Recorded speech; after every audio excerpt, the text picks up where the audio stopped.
अस्सलाम वालेकुम एवरीवन, कैसे हैं आप सब? ठीक ठाक सब के सब हो, खैरियत से हो? हाँ जी, हाँ जी। तो आप मेरा अस्सलाम वालेकुम एवरीवन, कैसे हैं आप सब? ठीक ठाक हो? वही मुझे ना कोई इंट्रो पता नहीं, इंट्रो नहीं कर रहा था, सच में मुझे नहीं कर रहा था। मैं कुछ कितनी दफ़ा टेक लेती हूँ। अब दोबारा से लेते हैं। अस्सलाम वालेकुम एवरीवन, कैसे हैं आप सब? ठीक ठाक हो सब? खैरियत से हो? हाँ जी। तो भाई हवा स्टार्ट हो गई है। जून आज 28 जून है। तो भाई टेक्सचर जो है ना, अब सिले सिले ड्राई मुश्किल से होंगे। बेशक धूप लगेगी, लेकिन जो हवा से एक नमी सी होती है ना टेक्सचर के अंदर, वो है। अब ये देखिए डर्ट्स के टेक्सचर है, वो ड्राई नहीं हो रहे। मैंने कहा मैं डर्ट्स की वीडियो बनाती। अब इसमें कुछ चंक्स थे जो ड्राई थे और कुछ थे जो कि गीले हैं। तो फटाफट इसकी क्रम्बलिंग करते हैं। मैं क्रम्बलिंग क्या करूँ, सोच हाथ आता है अंदर। हाँ जी। तो मुझे एक बात बताएं आप लोग कि इस काम को करते वक्त ना, जब हम जो हमारे सर के बाल है ना इतने को खराब हो जाते हैं ना। मैं आपको बताऊं, इस काम जब मैंने ये काम जब मैंने ये चैनल नहीं ना बनाया था, मेरे चैनल बनाने से पहले भी मैं मिट्टी का काम ही करती थी। मैंने आपको बताया ना कि मुझे मिट्टी से खेलने का शौक शुरू से ही है। शुरू से ही मेरा ये जुनून है। आपको मैं बताऊँ, मेरे पास जब मैंने ये काम नहीं ना, मैंने ब्लॉग में बड़ी देर में, जब मेरा ब्लॉग चैनल था ना, उस पर मैंने बताया था कि जब मैं काम नहीं ना, ये मेरे पास चैनल नहीं था उस टाइम, तो मोबाइल भी नहीं, मेरे पास मोबाइल तक नहीं था। तो मैंने क्या किया हुआ था कि मैं ब्रिक्स लेके ना, डिफरेंट कलर की ब्रिक्स लेके उसका पाउडर बना के ना, डिफरेंट कलर्स के पाउडर इकट्ठे करने का मुझे बड़ा शौक था ब्रिक्स के। तो मैं ना ब्रिक्स को क्रश करती रहती थी, पीसती रहती थी, और उसको क्रश कर करके ना मैंने हर कलर के अंदर ना ब्रिक्स का उसके ना पाउडर फॉर्म रखा होता था अपने पास। लाइक बहुत से कलर मैंने रखे थे, डार्क पिंक, लाइट पिंक, इस तरह के कलर। तो बता रही हूँ कि मैं मिट्टी के काम से शुरू से जो थी ना, बड़ा मुझे अटैचमेंट थी मिट्टी से। तो ये तो चैनल बनाने के बाद जब मैं बहुत ज़्यादा एक डीपली तौर पे मैं इस काम के अंदर अपने आप को मैंने डेवलप किया, तो उसका जो इफेक्ट है ना, वो एक तो मेरी स्किन पर पड़ा है, उस पर बहुत बड़ा डैमेज, उस पर भी बड़ा बुरा इफेक्ट पड़ा है। अब मुझे नहीं पता बाकी सारी एस्मर आर्टिस्ट के साथ ये प्रॉब्लम है कि नहीं है। अब भी मेरी स्किन का मसला ये है कि मेरी स्किन के ऊपर एलर्जिक हो गई है। हालांकि ये मेरी पहली नहीं थी। आप वीडियोस के अंदर देखते हो मेरे हाथ, ये बाजू बड़ा रफ लग रहा होता है, इसके ऊपर इतने गोल गोल सर्कल के, वो एलर्जिक टाइप के ना, वो पता नहीं क्या स्किन खराब हुई हुई है। ये तो बस छोड़ेंगे, तो मेरी बस बाकी ये कहने का मतलब ये है कि बाल बहुत आपके हेयर बहुत सारे के रफ हो जाते हैं, और दूसरा आपके जो है ये स्किन वगैरह ये बहुत रफ हो जाती है। तो इसके अंदर आप लोग क्या अब ये जो है ना, आफ्टर द वर्क ये आप लोग क्या करते हैं, मुझे ज़रूर बताना कमेंट सेक्शन में। मैं तो कुछ भी नहीं करती, हाथों के लिए कुछ भी नहीं करती, बालों के लिए कोई ट्रीटमेंट वगैरह नहीं करती। सो मुझे आप लोगों ने ज़रूर बताना है, फिर मैं आपको बताऊंगी कि मैं अपनी जो है ना ये, क्योंकि डेली बेस पे हम लोगों ने ये अपने आप को ये इसके बाद अपने बालों को साफ सुथरा करना बहुत ज़रूरी होता है। मट्टी बहुत ज़्यादा बालों में घुस जाती है क्रम्बलिंग करते वक्त, तो इस वजह से मुझे ज़रूर कमेंट सेक्शन बताना, ठीक है। और उसके डेली बेसिस बाल सर के धोने से आपके बाल रफ हो जाते हैं। मेरे तो चिट्टा चाटा हो गया हुआ है, पूरा चिट्टा चाटा हो गया हुआ है, क्योंकि मैं शैम्पू डेली शैम्पू करती हूँ।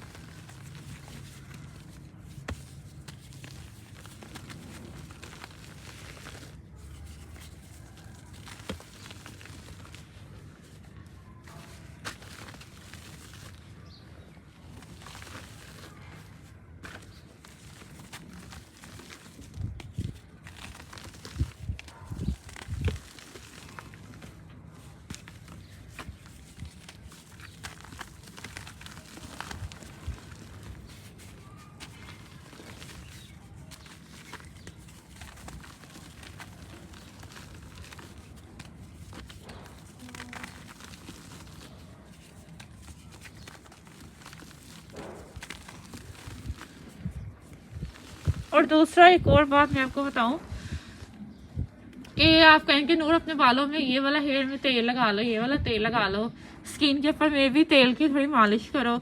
तो मुझे ना तेल से बहुत ज़्यादा एलर्जी है, बहुत ज़्यादा। मुझे तेल खास तौर पे गर्मियों में तो मैं तेल को हाथ भी नहीं लगाती, बिल्कुल भी हाथ नहीं लगाती। मुझे अजीब सी कोफत होती है तेल वाली स्किन से, तेल बालों में तेल लगे रहने से मुझे बड़ी कोफत होती है। तो ये चीज़ें मैं नहीं करती, जिसकी वजह से मेरी स्किन, मेरे बाल रफ हो गए, मेरे पूरा सर वाइट हो गया हुआ है। मेरे बाल पहले इतने घने सर के थे, मेरी इतनी मोटी चुटियाँ होती थी, इतनी मोटी। अब मेरी, जब से मैं ये मिट्टी वाले काम पड़ी, मेरी मिन्नी से बाल रह गए हैं। तो ये जो है ना, इसका बड़े साइड इफ़ेक्ट होते हैं। आप ज़रूर बताना कि आप लोगों के साथ भी यही कुछ हुआ है जो कि मेरे साथ हुआ है। May be not, may be yes, क्योंकि हर कोई मेरी तरह लापरवाह तो होता नहीं है। लापरवाह तो मैं तो बहुत लापरवाह हूँ इस मामले में। तो सो कमेंट ज़रूर करना, बताना। चलो फटाफट आगे ब्लॉग को देखें, वॉच करें। हाँ जी, तो सेकंड क्लिप में आप सबको खुशामदीद भाई। हाँ जी, मैं बताना चाह रही हूँ ये कि अभी मैंने मर्डर की वीडियो रिकॉर्ड की है, और यकीन करें मैं 5-5:30 ऊपर आई हूँ, कारखाने का शोर स्टार्ट हो गया है, और मुझे इतना गुस्सा आ रहा था। मैं कहा मैं जल्दी अपनी तरफ से आई हूँ कि मैं फटाफट वीडियो रिकॉर्ड कर लूँ। तो अब ये शोर स्टार्ट हो गया। इस शोर की वजह से मेरी परसों की वीडियो में भी पीछे बैकग्राउंड नॉइस आया है, तो मैंने जिस पर फेल वीडियो लिखा था, अब ये फिर स्टार्ट हुआ है। तो मैंने क्या किया, मैं ये उठा के अपना वो साइड पे ले गई थी अंदर, वहाँ अंधेरे वाली साइड पे बैठ के मैंने वीडियो रिकॉर्ड की, लेकिन वहाँ पर भी आ रहा था। इससे कि मैं जो है ना वीडियो के अंदर वॉइस भी इन्हेंस नहीं कर सकती, यानी कि वीडियो में वॉइस इंक्रीज़ नहीं कर सकती। तो साउंड वीडियो के अंदर जो है ना, इसका मसला ये था कि जो मेरा वीडियो का साउंड है ना, उसको मैं इंक्रीज़ नहीं कर सकती। तो चले फटाफट, ये अभी मैंने एक पीस छोड़ा हुआ था, तो मैंने कहा ये वाला क्रम्बल कर देते हैं। खाली पेट में ऊपर आई, मुझे इतना ये खींचा खचानी करनी पड़ी है। यहाँ बैठ के ना मैंने फ्लोर क्रम्बलिंग नहीं की, क्योंकि हवा इतनी ज़्यादा तेज़ थी ना कि फ्लोर क्रम्बलिंग हो। तो मैंने कहा इसकी वाटर ही भी कर देते हैं, लिटिल बिट डैम शेप सी, लेकिन मैंने कर दिया। कितना शोर आ रहा है, इस शोर में वीडियो बर्बाद ही होनी है।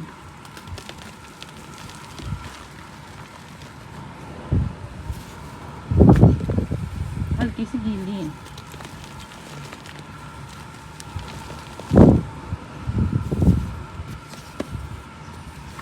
तो नहीं कहाँ से ये कारखाने वाला स्टार्ट हो गया।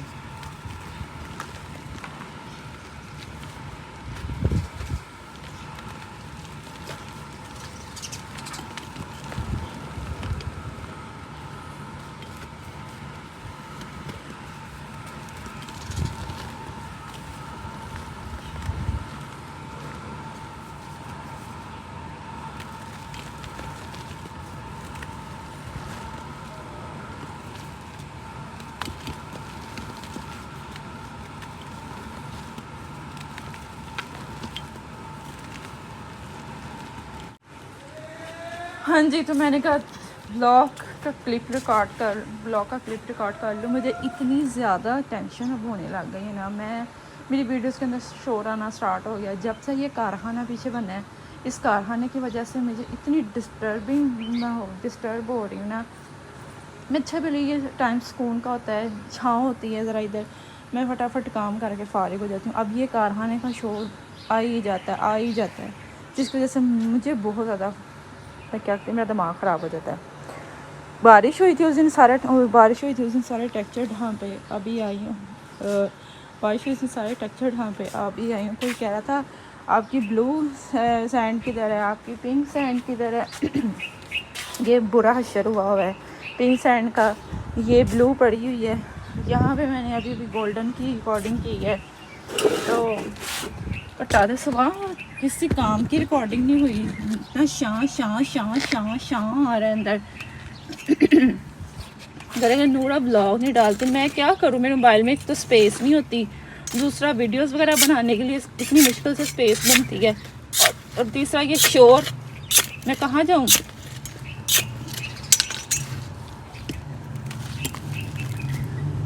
ऊपर से इन मोटरसाइकिलों ने मुझे बड़ा गुस्सा चढ़ाया हुआ है। एक मोटरसाइकिलों ने, एक जहाज़ों ने, ज़रा सा चंक पकड़ती जहाज़ आ जाता है, फिर वेट करना पड़ता है, ज़रा सा क्रमली करनी थी जहाज़ आ जाता है। कुछ 7-8 जहाज़ गुजरे हैं अभी।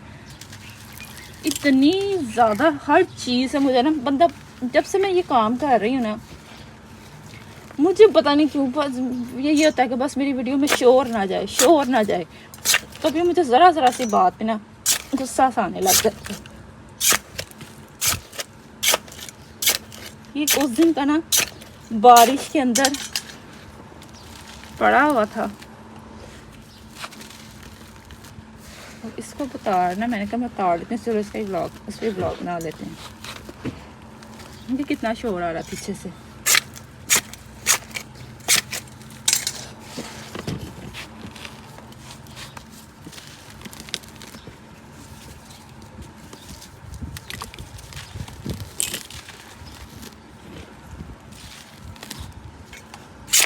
हर एक के पास ना कोई मसला है।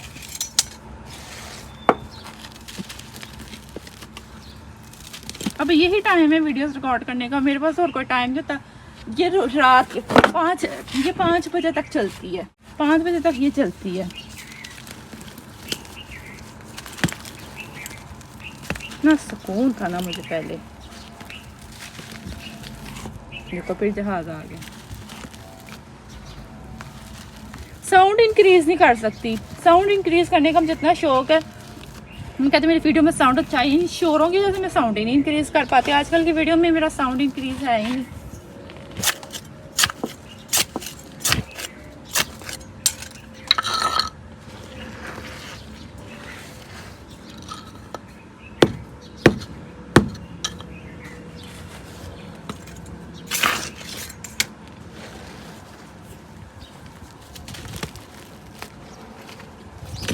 सारे जहाज मेरे टाइम पे तो गुजरने हैं।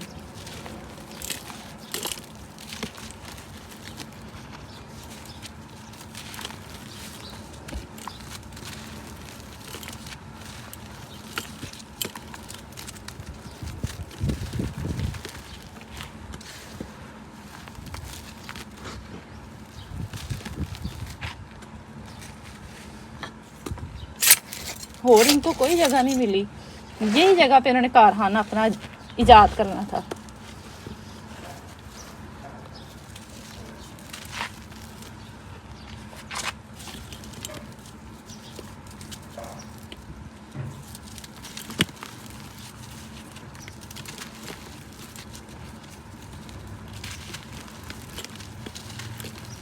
अच्छा, मैं जब भी बैकग्राउंड नॉइस रिमूव करने की कोशिश करती हूँ ना, तो ये जो वीडियो का साउंड होता है वो रिमूव हो जाता है। वो इसको शोर समझता है वो बस समझता है ये शोर है।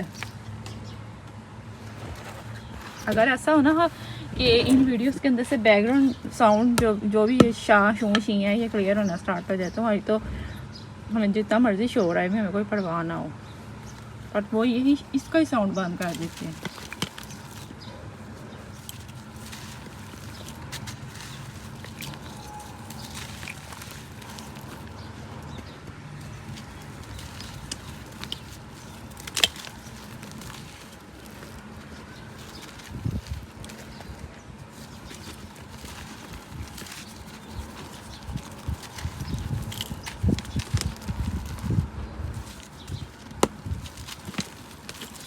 अच्छा, मैं पिछले दिनों 50 मिनट की वीडियो अपलोड कर रही थी।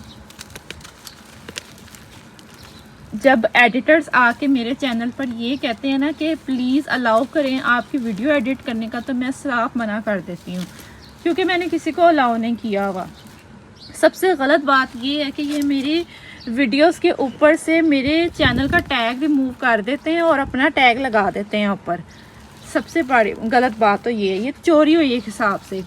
अब एक पता नहीं कौन सा चैनल है, उसने मेरे नाम के ऊपर अपने चैनल का नाम सेट किया हुआ है, और मैं जिस तरह मेरे एक रेगुलर व्यूज़ आ रहे हैं उसके उसी तरह व्यूज़ आ रहे हैं।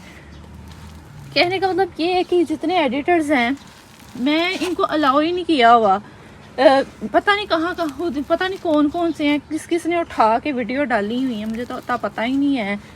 मैं काम में तो अपनी मसरूफ़ होती हूँ, मुझे पता ही नहीं चलता कौन क्या कर रहा है कौन क्या नहीं कर रहा है। जब मुझे कोई लिंक वगैरह सेंड करता है और कहता है कि ये दिन नूर आपकी वीडियो यूज़ हो रही हैं, तो मैं इस सच्चे में मुझे तो मैं क्या करूँ, लेकिन मैंने अलाउ किसी को नहीं किया होगा, ठीक है। तो फिर जब मैं खुद वो वीडियोस अपनी टाइम निकाल के इतना पूरा मैक्सिमम 1 आवर स्पेंड होता है वो वीडियो को एडिट करने में, मैं सर चक्कर आ जाता है, सर दर्द होने लग जाता है जब मैं वो वीडियोस एडिट कर रही होती हूँ।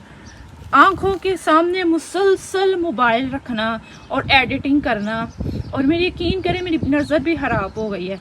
एक तो मैं ऊपर आके ये वाला काम करती हूँ, फिर नीचे जाके सर दर्द एडिटिंग वाला काम करना, तो ये बड़ा खपाई वाला काम है।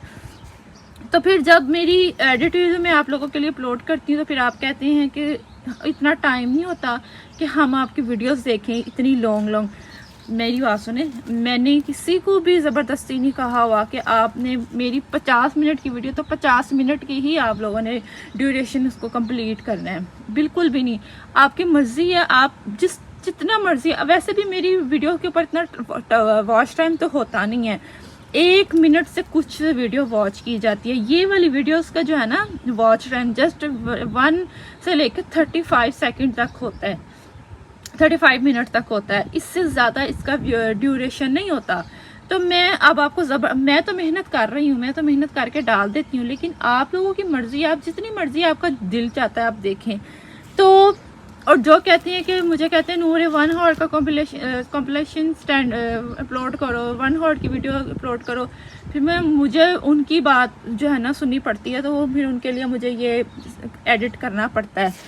तो इसलिए बुरा मत माना करें कि मर्ज़ी नहीं है, मर्ज़ी आपकी है। मैं नहीं आपको कह रही कि आपने देखना है तो मस्ट लाजमी देखना है, नहीं दिल कर रहा आपका मत देखें।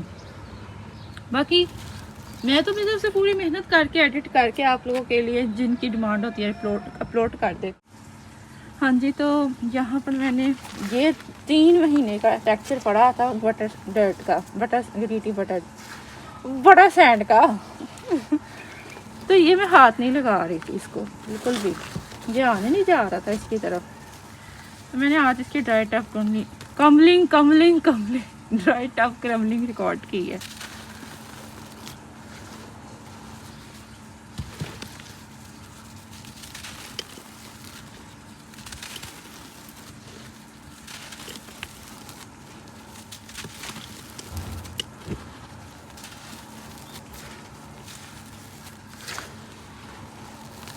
मुझे ना किसी ने कहा था कि नूर आप शेप्स मत बनाया करें, शेप्स पे टाइम वेस्ट होता है, और वैसे भी शेप्स आपकी जो है ना शेप्स क्रम्बल जो मैं आप करती हूँ वो इतनी सेटिस्फाइंग नहीं होती, आप चंक्स क्रम्बल किया करें।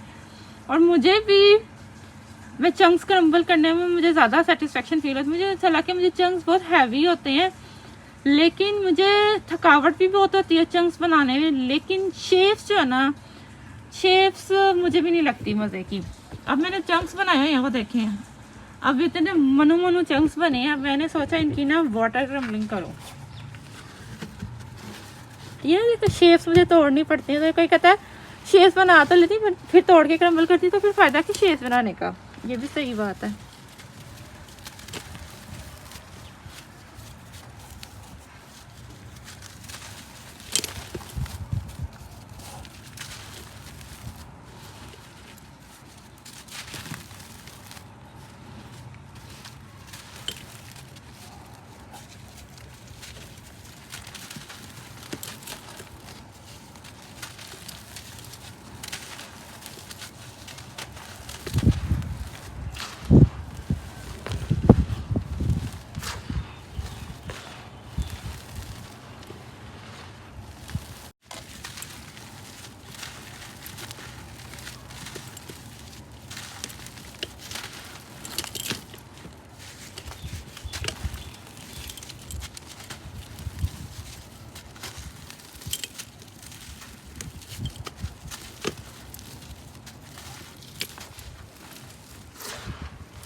चलिए मैं यही ब्लॉग को एंड कर रही हूँ।